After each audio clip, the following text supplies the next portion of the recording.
Pour poursuivre sur cette notion de réserve utile, et lorsque on l'applique à un cas réel, il y a une autre notion qu'il est important de considérer, c'est la partie accessible aux racines.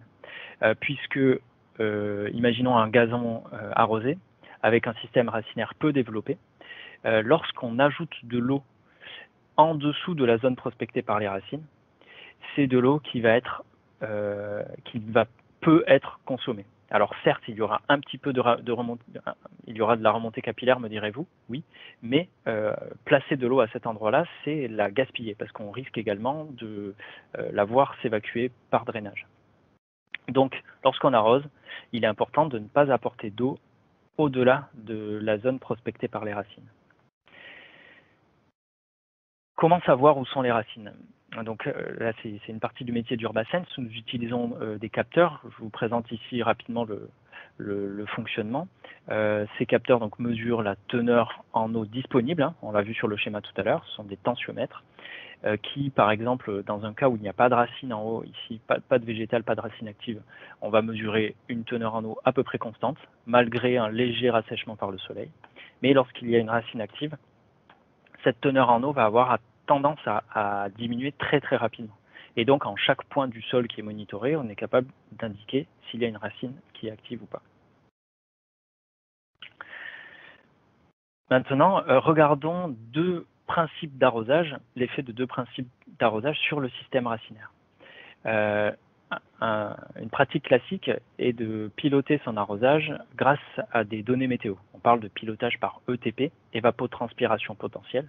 Donc, c'est-à-dire qu'on regarde l'eau qui s'évapore, la lame d'eau qui s'évapore, et on la compense par l'arrosage.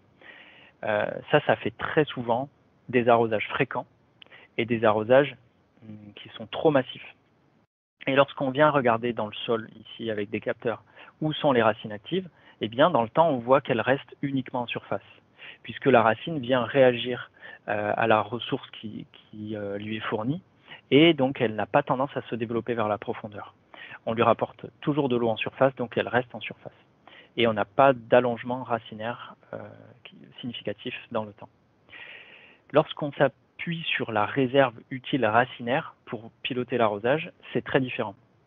On vient mesurer où sont les racines actives, ce qui nous permet de caler la dose d'arrosage, et on ne reconstitue cette dose d'arrosage que lorsque la réserve utile aux racines a été consommée. Le signal envoyé au végétal est alors d'aller étendre son système racinaire vers la profondeur, et bien sûr on ne le laisse pas entrer dans une zone de stress hydrique trop intense, on vient reconstituer la réserve utile aux racines par le prochain arrosage. Et donc, l'effet de cela, c'est que dans le temps, le système racinaire a tendance à croître vers la profondeur. Franchement, j'ai été moi-même très bluffé au début où on mesurait tout ça. Par exemple, sur un terrain de sport en Suisse, on a mesuré un système racinaire de l'ordre de 10 cm en début de saison. Il a atteint 20 cm en fin de saison, donc en un an. C'était pourtant un terrain ancien qui avait déjà plusieurs années d'existence. Et donc le seul facteur de changement entre le début et la fin de la saison, là, c'était l'utilisation d'un contrôle de l'arrosage par la réserve utile racinaire. Donc en deux mots, mon conseil aujourd'hui, c'est de quitter le pilotage de l'arrosage par l'ETP et de se concentrer sur les racines. Lorsqu'on l'applique au bâti, lorsqu'on applique ces principes au bâti, on observe plusieurs cas d'utilisation. Je pense que la première chose à distinguer, c'est est-ce qu'on est en pleine terre ou est-ce qu'on est en hors-sol ou en quasi hors-sol.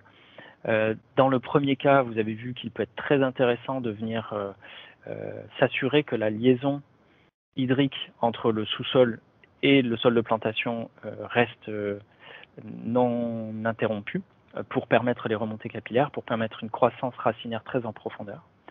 Dans le second cas, on est plutôt dans le cadre du terrain de sport dont je parlais. Il va être important pour réaliser des économies d'eau et pour avoir un végétal qui se développe correctement, de ne pas trop l'arroser. C'est souvent le défaut que l'on observe. Lorsqu'on veut bien faire, on apporte beaucoup d'eau et souvent on apporte trop d'eau pour être certain que le végétal ne dépérisse pas.